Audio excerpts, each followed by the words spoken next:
안녕하세요. 여러분, 편안한 금융생활을 위해 늘 고민하시는 우리 시니어 여러분들을 위해 기쁜 소식을 들고 찾아왔습니다. 그동안 은행에 돈을 맡길 때마다 혹시 모를 상황에 5천만 원 넘는 돈은 어쩌나 하고 걱정하셨던 분들 많으시죠? 그래서 여러 은행으로 번거롭게 나눠서 예금했던 경험, 저만 그런 거 아니죠?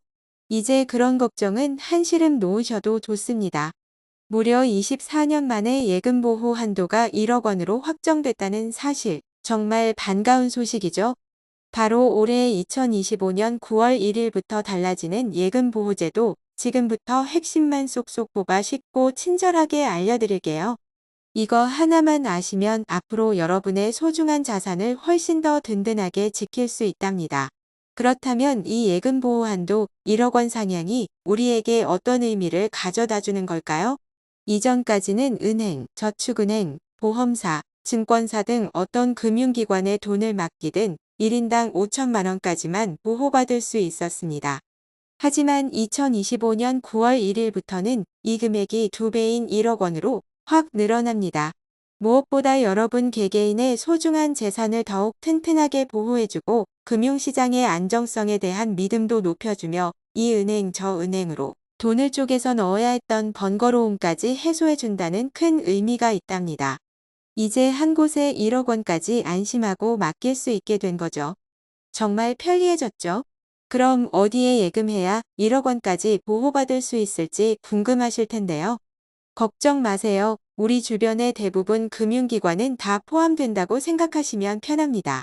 네, 보시는 것처럼 우리가 흔히 이용하는 대부분의 은행은 물론 저축은행이나 보험사, 증권사, 그리고 농협, 신협 같은 상호금융기관까지 모두 포함되니 안심하셔도 됩니다.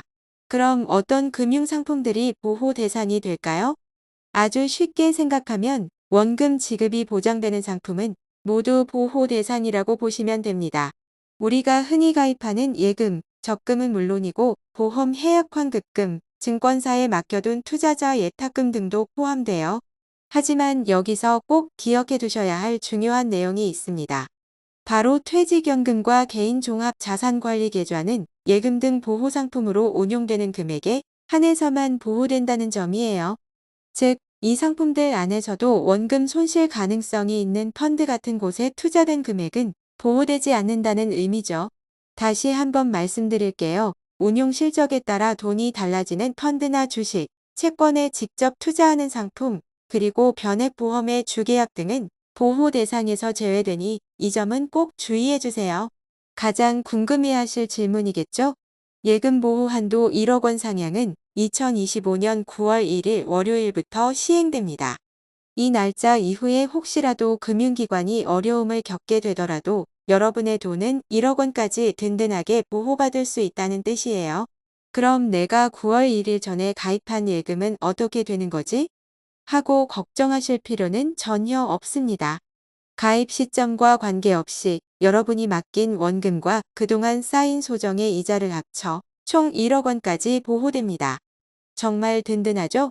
혹시 해외 투자를 위해 외화 예금을 하고 계신 분들도 걱정 마세요. 외화 예금도 1억 원까지 보호되니 안심하셔도 좋습니다.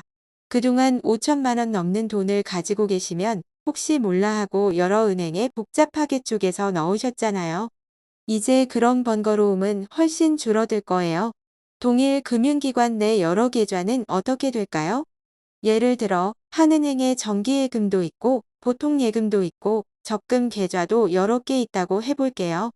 이 경우 한 금융기관에 있는 여러분의 모든 예금의 원금과 이자를 모두 합쳐서 총 1억 원까지만 보호됩니다. 그러니까 한은행에 1억 원을 초과해서 넣어둘 필요는 없다는 뜻이에요. 자, 그럼 서로 다른 금융기관에 있다면? 이건 정말 희소식입니다. 예를 들어 A은행에도 돈이 있고 B은행에도 돈이 있다면 각각의 금융기관마다 별도로 1억 원씩 보호됩니다. 그러니까 A은행에 9천만 원, B은행에 8천만 원이 있다면 두 은행의 돈 모두 다 보호받을 수 있다는 거죠. 정말 대박이죠? 여기서 특히 더 주목해야 할 부분이 있습니다. 바로 퇴직연금, 연금저축 그리고 사고보험금인데요.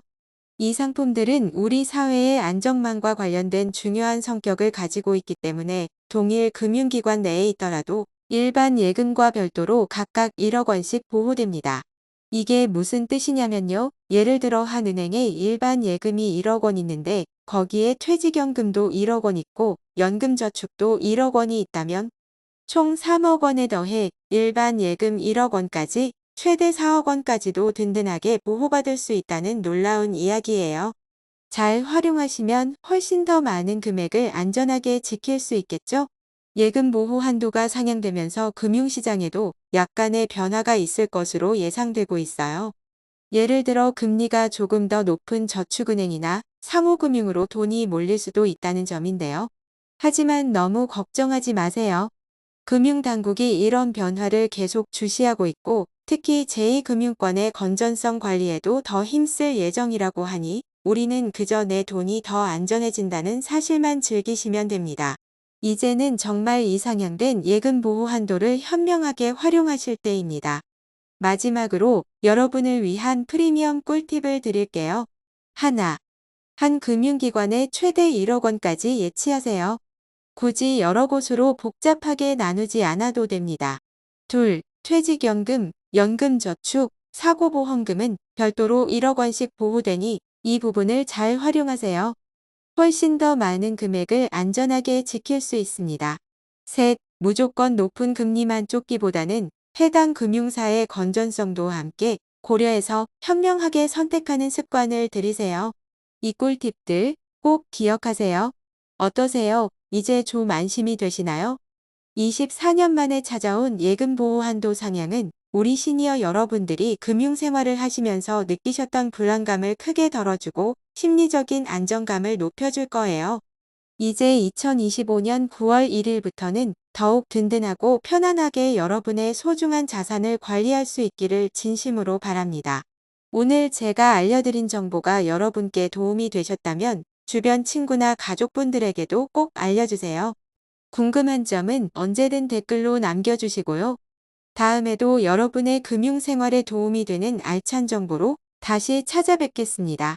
감사합니다.